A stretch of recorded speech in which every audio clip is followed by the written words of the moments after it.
یہ سلیمان علیہ السلام تھے۔ اللہ تعالیٰ نے آپ کو بہت سی خوبیاں اور معجزات عطا فرمائے۔ سورۃ النمل آیت 16 میں ہے، وَوَرِثَ سُلَيْمَانُ دَاوُودَ وَقَالَ يَا أَيُّهَا النَّاسُ عُلِّمْنَا مَنطِقَ الطَّيْرِ وَأُوتِينَا مِن كُلِّ شَيْءٍ إِنَّ هَذَا لَهُوَ الْفَضْلُ الْمُبِينُ۔ اور داؤد کے وارث سلیمان ہوئے، کہنے لگے لوگوں، ہمیں پرندوں کی بولی سکھلائی گئی ہے اور ہم سب کچھ دیے گئے ہیں، بے شک یہ بالکل کھلا ہوا فضل الہی ہے۔ یہاں وراثت سے مراد مال نہیں بلکہ بادشاہت اور نبوت مراد ہے۔ اللہ تعالیٰ نے انہیں ایسا بادشاہ بنایا کہ ساری دنیا میں ان جیسا کوئی نہیں ہوا، آپ سے بڑھ کر بادشاہت بھی کسی کی نہ ہو سکی، کیونکہ خود سلیمان علیہ السلام نے یہ دعا کی تھی کہ الہی مجھے ایسی سلطنت عطا فرما کہ جو میرے بعد اور کسی کے شایان شان نہ ہو۔ قال رب هب لي ملكا لا ينبغي لأحد من بعدي إنك أنت الوهاب فسخرنا له الريح تجري بأمره رخاء حيث أصاب والشياطين كل بناء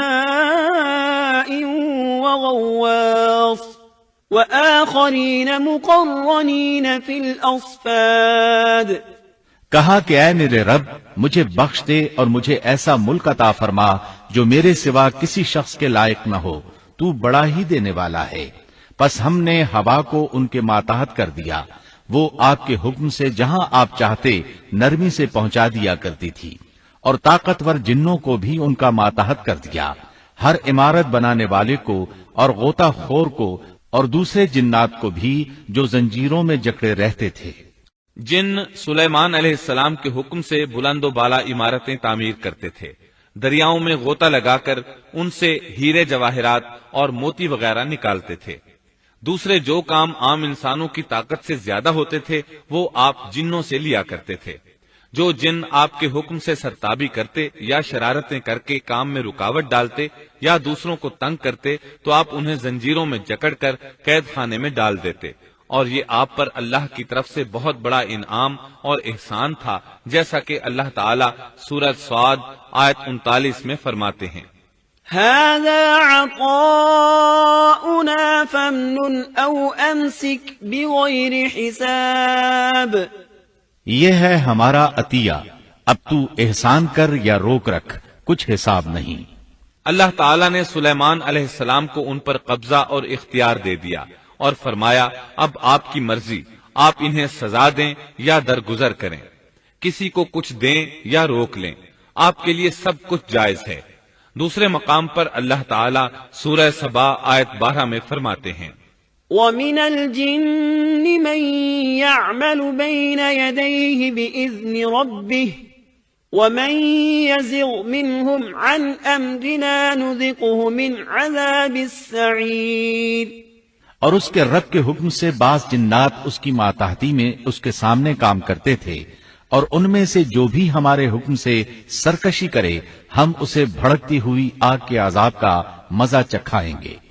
اس طرح اللہ تعالیٰ سورہ سبا آیت 13 میں فرماتے ہیں، يَعْمَلُونَ لَهُ مَا يَشَاءُ مِن مَّحَارِيبَ وَتَمَاثِيلَ وَجِفَانٍ كَالْجَوَابِ وَقُدُورٍ رَّاسِيَاتٍ اعْمَلُوا آلَ دَاوُودَ شُكْرًا وَقَلِيلٌ مِّنْ عِبَادِيَ الشَّكُورُ۔ جو کچھ سلیمان چاہتے جنات وہ تیار کر دیتے، مثلا قلعے، مجسمے اور حوضوں جیسے پیالے اور چولہوں پر جمی ہوئی مضبوط دیگیں۔ اے آل داود، اس کے شکریے میں نیک عمل کرو، میرے بندوں میں سے شکر گزار کم ہی ہیں۔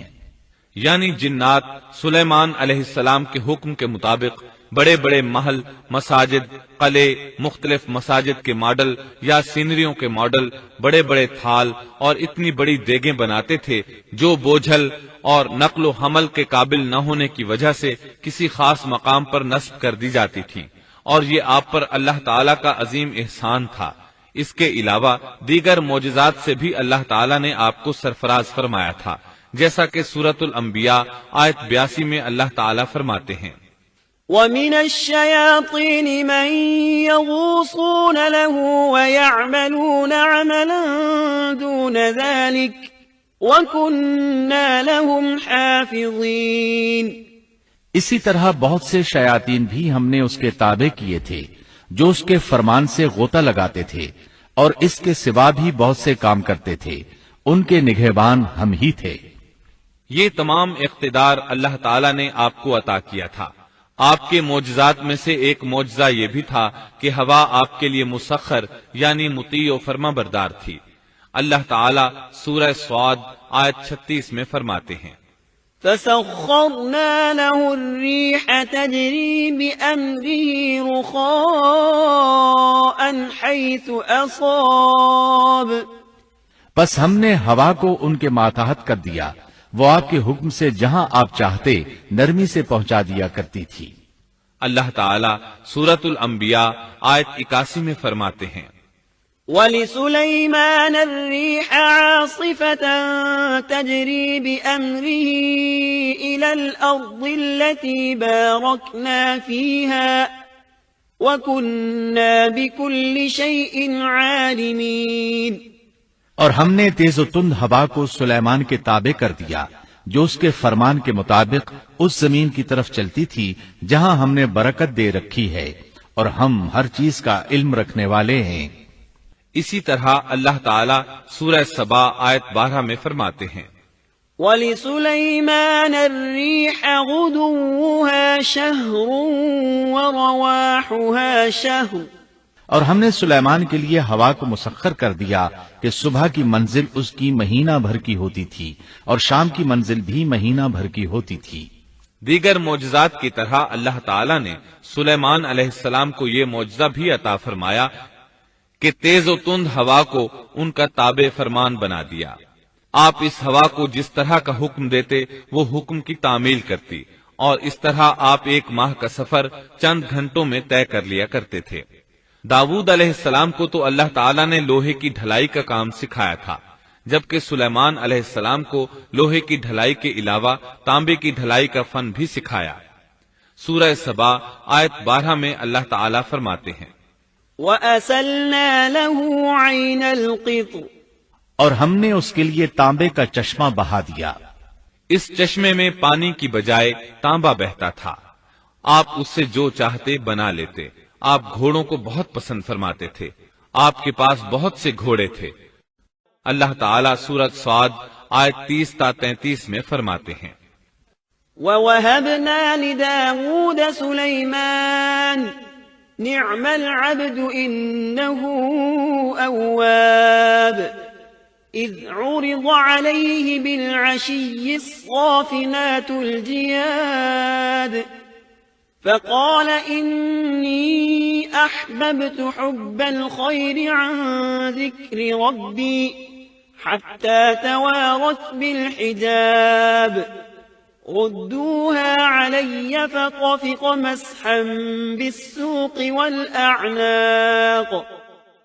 اور ہم نے داؤد کو سلیمان عطا فرمایا جو بڑا اچھا بندہ تھا اور بے حد رجوع کرنے والا تھا۔ جب ان کے سامنے شام کے وقت تیز رو خاصے کے گھوڑے پیش کیے گئے تو کہنے لگے، میں نے ان گھوڑوں پر اپنے پروردگار کی یاد کو ترجیح دی یہاں تک کہ آفتاب غروب ہو گیا۔ ان گھوڑوں کو دوبارہ میرے سامنے لاؤ۔ پھر تو ان کی پنڈلیوں اور گردنوں پر ہاتھ پھیرنے لگے۔ گھوڑے 20,000 سے زائد تھے۔ گھوڑوں کے معائنے میں ان کا روزمرہ کا ذکر رہ گیا، تب انہیں ذکر الہی کا خیال آیا جس پر انہیں سخت صدمہ ہوا، اور کہنے لگے کہ میں گھوڑوں کی محبت میں اتنا گم ہو گیا کہ سورج غروب ہو گیا۔ تو ان گھوڑوں کو دوڑایا کہ وہ نظروں سے اوجھل ہو گئے، پھر انہیں دوبارہ طلب کیا اور پیار محبت سے ان کی پنڈلیوں اور گردنوں پر ہاتھ پھیرنا شروع کر دیا۔ امام بخاری نے ابو ہریرہ رضی اللہ عنہ سے روایت کی ہے کہ ایک مرتبہ سلیمان علیہ السلام نے ارادہ کیا کہ اس شب میں اپنی بیویوں کے ساتھ ازدواجی فریضہ ادا کروں گا تو میری ہر ایک بیوی سے لڑکا پیدا ہوگا اور وہ میدان جہاد کا مجاہد بنے گا، لیکن اس ارادے کے ساتھ انشاءاللہ کہنا بھول گئے۔ اللہ تعالیٰ کو جلیل القدر پیغمبر کا یہ طرز پسند نہ آیا، چنانچہ اللہ تعالیٰ نے سلیمان علیہ السلام کے اس دعوے کو اس طرح غلط ثابت کر دیا کہ تمام بیویوں میں سے صرف ایک بیوی کے ہاں مردہ بچہ پیدا ہوا۔ تب سلیمان علیہ السلام کو احساس ہوا کہ یہ انشاءاللہ نہ کہنے کا نتیجہ ہے، چنانچہ انہوں نے فوری توبہ کی اور انشاءاللہ کہنے کو اپنا معمول بنا لیا۔ اللہ تعالیٰ نے آپ کو فیصلہ کرنے کی زبردست صلاحیت عطا فرمائی تھی۔ سورۃ الانبیاء آیت 87 میں ہے، وَدَاوُودَ وَسُلَيْمَانَ إِذْ يَحْكُمَانِ فِي الْحَرْثِ إِذْ نَفَشَتْ فِيهِ غَنَمُ الْقَوْمِ وَكُنَّا لِحُكْمِهِمْ شَاهِدِينَ۔ اور داؤد اور سلیمان کو یاد کیجئے جبکہ وہ کھیت کے معاملے میں فیصلہ کر رہے تھے کہ کچھ لوگوں کی بکریاں اس میں چر چگ گئی تھیں اور ان کے فیصلے میں ہم موجود تھے۔ ہوا یہ کہ دو آدمی ہمسائے تھے، ان میں جھگڑا ہو گیا۔ ان میں سے ایک کے پاس کھیت تھا، اس میں اس نے فصل بو رکھی تھی، دوسرے کے پاس کچھ بکریاں تھیں۔ بکریوں کا چرواہا رات کے وقت دیوار والے دروازے کو بند کر دیتا تھا تاکہ بکریاں نکل کر فصل کو نقصان نہ پہنچائیں۔ ایک دن وہ دروازہ بند کرنا بھول گیا، بکریاں کھیت میں آ کر چرنے لگیں، فصل خراب ہو گئی۔ دونوں داؤد علیہ السلام کے پاس آئے، اپنا مقدمہ پیش کیا۔ داؤد علیہ السلام قاضی بھی تھے۔ اس وقت سلیمان علیہ السلام کہیں گئے ہوئے تھے۔ داؤد علیہ السلام مقدمہ سن کر کہنے لگے، یہ بکریوں والے کی سستی کا نتیجہ ہے، اس کا حل یہی ہے کہ وہ تیری بکریاں اپنی تحویل میں لے لے۔ دونوں فریق باہر نکلے تو سلیمان علیہ السلام سے ملاقات ہوئی۔ انہوں نے تفصیل سن کر فرمایا، میرے ساتھ آؤ۔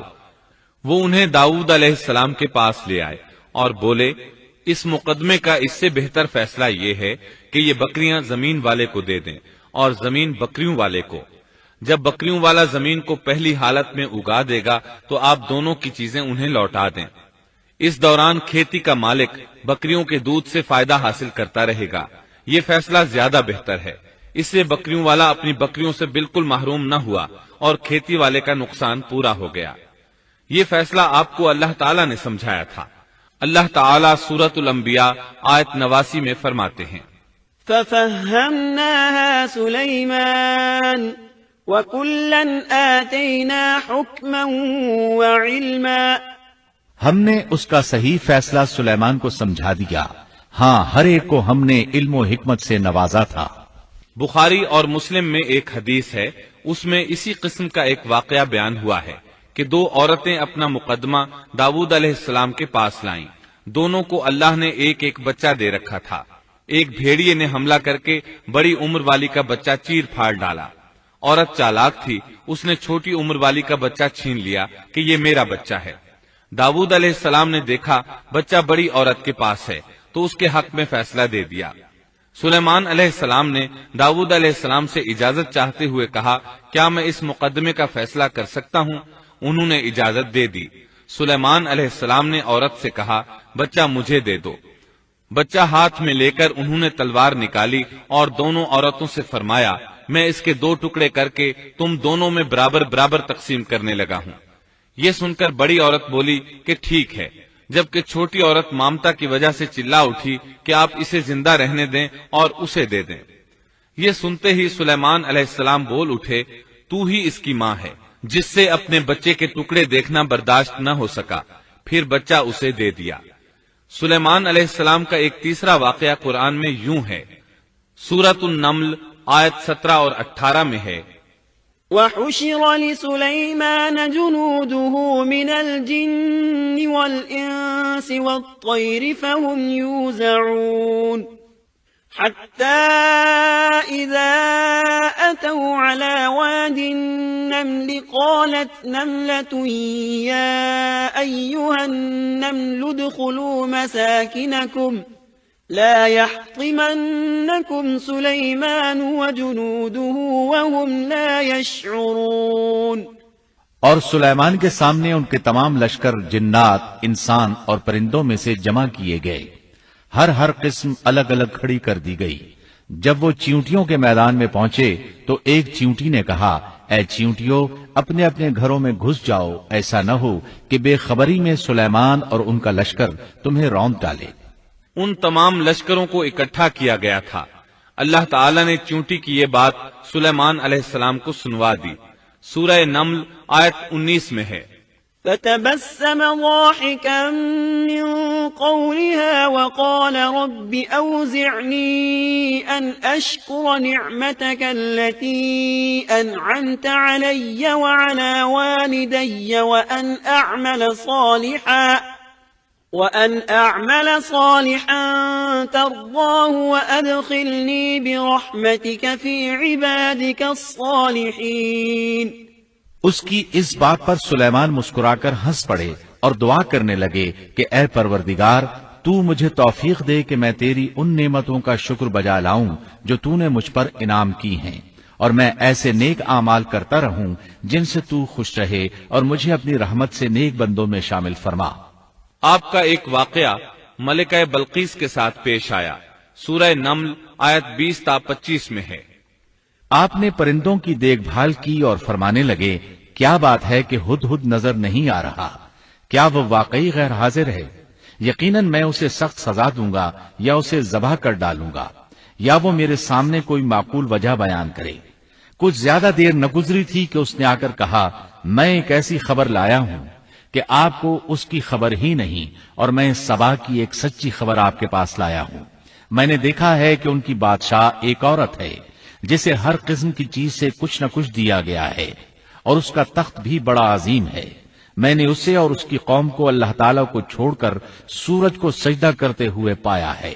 شیطان نے ان کے کام مزین کر کے انہیں دکھلا کر سیدھے راستے سے ہٹا دیا ہے، پس وہ ہدایت پر نہیں آتے کہ اسی اللہ کو سجدہ کریں جو آسمانوں اور زمینوں کی پوشیدہ چیزوں کو باہر نکالتا ہے، اور جو کچھ تم چھپاتے اور ظاہر کرتے ہو وہ سب کچھ جانتا ہے۔ ہدہد نے اللہ تعالیٰ کی یہ صفت اس لیے بیان کی کہ یہ اپنی حس کے ذریعے زمین میں پانی والے حصے کا پتہ چلا لیتا ہے۔ سلیمان علیہ السلام کو بھی یہی ہدہد بتایا کرتا تھا کہ پانی کہاں ہے، پھر آپ جنات کے ذریعے پانی نکلواتے تھے۔ یہ اطلاع سن کر سلیمان علیہ السلام حیران ہوئے۔ آپ نے ہدہد سے کہا، ہم ابھی تمہاری بات کی تصدیق کر لیتے ہیں۔ سورہ نمل آیت 27 اور 28 میں ہے، قال سننظر أصدقت أم كنت من الكاذبين اذهب بكتابي هذا فألقه إليهم ثم تول عنهم فانظر ماذا يرجعون۔ سلیمان نے کہا، اب ہم دیکھیں گے کہ تو نے سچ کہا ہے یا تو جھوٹا ہے۔ میرے اس خط کو لے جا کر انہیں دے دے، پھر ان کے پاس سے ہٹ آ اور دیکھ کہ وہ کیا جواب دیتے ہیں۔ آپ نے ایک خط لکھ کر اسے دیا۔ ہدہد وہ خط لے کر ملکہ بلقیس کے محل پہنچا۔ خط اس کے سامنے گرا کر خود دیوار پر جا بیٹھا۔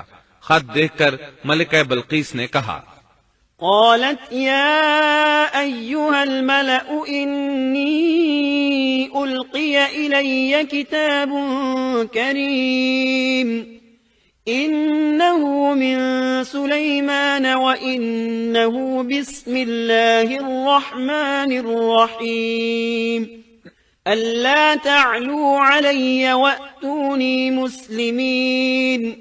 قالت يا أيها الملأ أفتوني في أمري ما كنت قاطعة أمرا حتى تشهدون۔ قالوا نحن أولو قوة وأولو بأس شديد والأمر إليك فانظري ماذا تأمرين۔ قالت إن الملوك إذا دخلوا قرية أفسدوها وجعلوا أعزة أهلها أذلة وكذلك يفعلون وإني مرسلة إليهم بهدية فناظرة بما يرجع المرسلون۔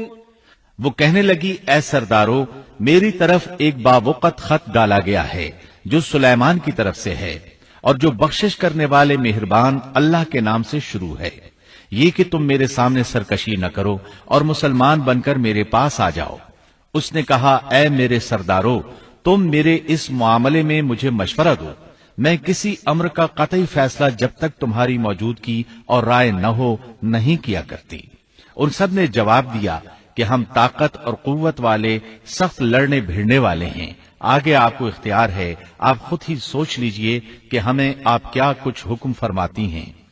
اس نے کہا کہ بادشاہ جب کسی بستی میں گھستے ہیں تو اسے اجاڑ دیتے ہیں اور وہاں کے باعزت لوگوں کو ذلیل کر دیتے ہیں، اور یہ لوگ بھی ایسا ہی کریں گے. میں انہیں ایک ہدیہ بھیجنے والی ہوں، پھر دیکھ لوں گی کہ قاصد کیا جواب لے کر لوٹتے ہیں. ملکہ بلقیس یہ اندازہ کرنا چاہتی تھی کہ سلیمان علیہ السلام کس قسم کے بادشاہ ہیں اور یہ کہ وہ ان کے خلاف لڑ سکیں گے یا نہیں.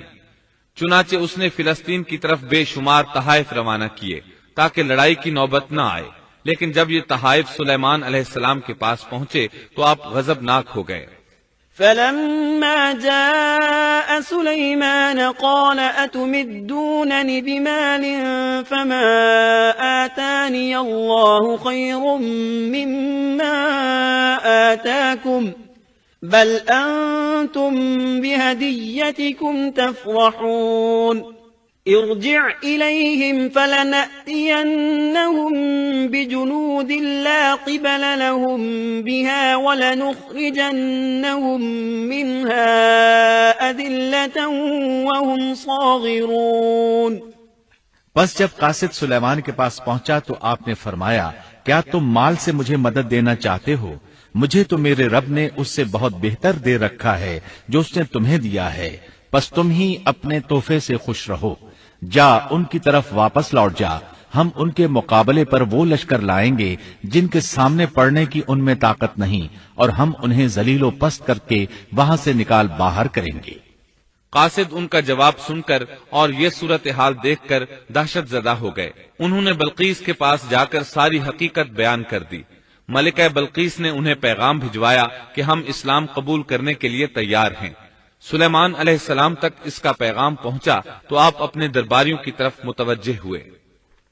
قال يا أيها الملأ أيكم يأتيني بعرشها قبل أن يأتوني مسلمين قال عفريت من الجن أنا آتيك به قبل أن تقوم من مقامك وإني عليه لقوي أمين. قال الذي عنده علم من الكتاب أنا آتيك به قبل أن يرتد إليك طرفك فلما رآه مستقرا عنده قال هذا من فضل ربي ليبلوني أأشكر أم أكفر ومن شكر فإنما يشكر لنفسه ومن كفر فإن ربي غني كريم. قال نكروا لها عرشها ننظر أتهتدي أم تكون من الذين لا يهتدون. آپ نے فرمایا، اے سردارو، تم میں سے کوئی ہے جو ان کے مسلمان ہو کر پہنچنے سے پہلے ہی اس کا تخت مجھے لا دے. ایک قوی ہیکل جن کہنے لگا، آپ اپنی مجلس سے اٹھیں، اس سے پہلے میں اسے آپ کے پاس لا دیتا ہوں. یقین مانیے کہ میں اس پر قادر ہوں اور ہوں بھی امانت دار. جس کے پاس کتاب کا علم تھا وہ بول اٹھا کہ آپ پلک جھپکائیں، اس سے بھی پہلے میں اسے آپ کے پاس پہنچا سکتا ہوں. جب آپ نے اسے اپنے پاس موجود پایا تو فرمانے لگے، یہی میرے رب کا فضل ہے تاکہ وہ مجھے آزمائے کہ میں شکر گزاری کرتا ہوں یا ناشکری. شکر گزار اپنے ہی نفع کے لیے شکر گزاری کرتا ہے، اور جو ناشکری کرے تو میرا پروردگار بے پرواہ اور کرم کرنے والا ہے. حکم دیا کہ اس کے تخت کی صورت بدل دو تاکہ معلوم ہو جائے کہ یہ راہ پا لیتی ہے یا ان میں سے ہوتی ہے جو راہ نہیں پاتے. تخت لانے والے آدمی کے متعلق جو یہ آیا ہے کہ اس کے پاس کتاب کا علم تھا، تو مفسرین کا اس کے بارے میں اختلاف ہے کہ وہ کون تھا. قرآن کریم کے الفاظ سے جو معلوم ہوتا ہے وہ اتنا ہی ہے کہ وہ کوئی انسان ہی تھا جس کے پاس کتاب الہی کا علم تھا. اللہ تعالیٰ نے کرامت اور اعجاز کے طور پر اسے یہ قدرت دے رکھی تھی کہ پلک جھپکتے وہ تخت لے آیا. پھر سلیمان علیہ السلام نے تخت میں تبدیلی کا حکم دیا. تخت میں تبدیلی کا حکم سن کر اس میں سے ہیرے جواہر نکال دیے گئے اور دوسری جگہوں پر لگا دیے گئے. سورہ نمل آیت 42 اور 43 میں ہے۔ فلما جاءت قيل أهكذا عرشك قالت كأنه هو وأوتينا العلم من قبلها وكنا مسلمين وصدها ما كانت تعبد من دون الله إنها كانت من قوم كافرين۔ پھر جب وہ آ گئی تو اس سے کہا گیا کہ ایسا ہی تیرا بھی تخت ہے۔ اس نے جواب دیا کہ یہ گویا وہی ہے، ہمیں اس سے پہلے ہی علم دے دیا گیا تھا اور ہم مسلمان تھے۔ اسے انہوں نے روک رکھا تھا کہ جن کی وہ اللہ کو چھوڑ کر پرستش کرتی رہی تھی، یقیناً وہ کافر لوگوں میں سے تھی۔ اب سلیمان علیہ السلام کی ملکہ بلقیس سے گفتگو شروع ہوئی۔ پھر وہ اسے تخت کے پاس لے آئے، اس سے پوچھا کیا تیرا تخت بھی اسی طرح کا ہے؟ اس نے بہت اچھا اور فصاحت سے بھرپور جواب دیا۔ اس نے نہ تو یہ کہا کہ ہاں، کیونکہ وہ تو اپنا تخت پیچھے سبا کے علاقے میں چھوڑ آئی تھی، یہاں کیسے آ سکتا تھا، نہ اس نے یہ کہا کہ نہ، کیونکہ یہ وہی محسوس ہو رہا تھا۔ البتہ اس میں قدر تبدیلی محسوس ہو رہی تھی۔ اس نے عجیب جملے میں جواب دیا کہ یہ وہی لگتا ہے۔ سلیمان علیہ السلام یہ جواب سن کر حیران ہوئے۔ اب آپ نے اسے اپنی سلطنت کا غلبہ دکھانے کے لیے ایسا منظر دکھایا جو کسی بشر نے آج تک نہیں دیکھا۔ چنانچہ آپ اسے ایک محل میں لے گئے۔ یہ مکمل طور پر شیشے کا تھا، اس سے دوسری طرف دیکھا جا سکتا تھا۔ فرش بھی شیشے کا تھا، شیشے کے نیچے پانی چھوڑا گیا تھا، پانی چلتا رہتا تھا۔ آپ اسے لیے اندر داخل ہوئے تو وہ بہت حیران ہوئی کہ محل میں پانی بہ رہا ہے۔ اس نے اپنا لباس کچھ اوپر کر لیا کہ بھیگ نہ جائے۔ اس نے اپنا پاؤں پانی پر رکھنا چاہا تو وہ شیشے پر پڑا، اور زیادہ حیران ہوئی اور شرمندہ بھی کہ دھوکہ کھا گئی۔ اور یہ سب کچھ جنات کے ذریعے تیار کرایا گیا تھا۔ سورہ نمل آیت 44 میں اللہ تعالیٰ فرماتے ہیں، قیل لها ادخل الصرح فلما رأته حسبته لجة وكشفت عن ساقيها قال إنه صرح ممرد من قوارير قالت رب إني ظلمت نفسي وأسلمت مع سليمان لله رب العالمين۔ اس سے کہا گیا کہ محل میں چلی چلو، جسے دیکھ کر یہ سمجھ کر کہ یہ حوض ہے، اس نے اپنی پنڈلیاں کھول دی۔ سلیمان نے کہا یہ ایسا محل ہے جس میں نیچے بھی شیشے جڑے ہوئے ہیں۔ کہنے لگی میرے پروردگار، میں نے اپنی جان پر ظلم کیا، اب میں سلیمان کے ساتھ اللہ رب العالمین کی مطیع اور فرمانبردار بنتی ہوں۔ یہ عظیم سلطنت دیکھ کر وہ جان گئی کہ سلیمان علیہ السلام صرف بادشاہ ہی نہیں، نبی بھی ہیں۔ چنانچہ اس نے فوراً ایمان قبول کر لیا۔ سلیمان علیہ السلام کا سب سے بڑا کارنامہ یہ ہے کہ آپ نے مسجد اقصی تعمیر کروائی۔ اس کی پہلی تعمیر یعقوب علیہ السلام نے کرائی تھی۔ صحیح حدیث میں ہے کہ رسول اللہ صلی اللہ علیہ وسلم سے پوچھا گیا زمین میں کون سی مسجد سب سے پہلے تعمیر کی گئی؟ آپ نے فرمایا مسجد حرام، یعنی مکہ معظمہ والی مسجد۔ پھر آپ سے پوچھا گیا کہ اس کے بعد کون سی مسجد زمین میں بنائی گئی؟ آپ نے جواب دیا مسجد اقصی۔ جب بخت نصر نے قدس پر قبضہ جما لیا تو اس نے مسجد اقصی ڈھا دی، لیکن پھر سلیمان علیہ السلام کو اللہ تعالیٰ نے بادشاہت عطا کی تو انہوں نے ازسر نو تعمیر کا کام شروع کرایا۔ اس کے ساتھ ہی انہوں نے ہیکل سلیمانی بھی تعمیر کروایا۔ یہود آج تک اس کو مقدس سمجھتے ہیں۔ یہ مسجد اقصی کے بالکل قریب ہے۔ مسجد اقصی کی فضیلت میں بہت سی روایات ملتی ہیں، جیسا کہ رسول اللہ صلی اللہ علیہ وسلم کا ارشاد ہے، مسجد حرام میں ایک نماز کا ثواب 1,00,000 نمازوں کے برابر ہے، مسجد نبوی میں ایک نماز کا ثواب 1000 نماز کے برابر ہے، اور مسجد اقصی میں 500 نمازوں کے برابر ثواب ملتا ہے۔ مسند احمد میں عبداللہ بن عمرو بن عاص رضی اللہ عنہما سے روایت ہے کہ رسول اللہ صلی اللہ علیہ وسلم نے فرمایا، جب سلیمان علیہ السلام نے بیت المقدس کو تعمیر کیا تو اللہ تعالیٰ سے 3 دعائیں مانگی، ان میں سے اللہ تعالیٰ نے 2 قبول فرمائی اور ایک کے بارے میں ہم امید رکھتے ہیں کہ وہ ہمیں ملے گی۔ انہوں نے پہلا سوال یہ کیا کہ مجھے ایسی حکومت دے جو تیری حکومت کے موافق ہو، یعنی عدل و انصاف کی فراوانی ہو اور کسی پر ظلم و زیادتی نہ ہو۔ اللہ نے یہ دعا قبول فرمائی۔ دوسرا سوال یہ کیا، مجھے ایسا ملک عطا فرما جو میرے سوا کسی شخص کے لائق نہ ہو۔ اللہ تعالیٰ نے یہ دعا بھی قبول فرما لی۔ تیسرا سوال یہ کیا کہ جو شخص بھی گھر سے نکلے اور وہ مسجد اقصی میں نماز پڑھنے کا ارادہ رکھتا ہو تو وہ اپنے گناہوں سے اس طرح نکل جائے جس طرح کے پیدائش کے دن تھا۔ اس تیسرے سوال کے متعلق رسول اللہ صلی اللہ علیہ وسلم نے فرمایا، امید ہے یہ دعا اللہ نے ہمارے لیے رکھ لی ہو۔ اللہ تعالیٰ نے انہیں اس قدر طاقت اور قدرت عطا فرمائی تھی، لیکن اس کے باوجود آپ بشر تھے اور موت ہر بشر کو پہنچ کر رہتی ہے۔ انسان جس قدر بھی قدرت حاصل کر لے، جتنا بھی غلبہ پالے، جتنی بھی عظمت حاصل کر لے، لیکن موت سے نہیں بچ سکتا۔ اللہ تعالیٰ نے تو نبی کریم صلی اللہ علیہ وسلم کے متعلق فرمایا ہے، سورۃ الزمر آیت 30 میں ہے، إنك ميت وإنهم ميتون۔ بے شک خود آپ کو بھی موت کا مزہ چکھنا ہے اور یہ سب بھی مرنے والے ہیں۔ اللہ تعالیٰ نے چاہا کہ سلیمان علیہ السلام کی موت سے بھی لوگوں کو عبرت ہو اور نشانیاں ظاہر ہوں، کیونکہ اس دور میں لوگ جنات کے فتنے میں مبتلا تھے۔ یہ خیال کرتے تھے کہ جنات کو غیب کا علم ہے۔ اللہ تعالیٰ نے چاہا کہ لوگوں کو سلیمان علیہ السلام کی موت کے ذریعے بتائیں کہ جنات کو علم غیب نہیں ہے۔ ایک دن سلیمان علیہ السلام نے جنات کو سختی کے ساتھ مسخر کیا اور وہ آپ کے سامنے کام کرنے لگے۔ آپ ان کی نگرانی کرتے رہتے۔ جنات کے دلوں میں آپ کا بہت خوف تھا۔ آپ انہیں سستی کرنے پر سخت سزا دیتے تھے۔ آپ کھڑے ان کی نگرانی کر رہے تھے۔ اس وقت آپ کی عمر 150 سال تھی۔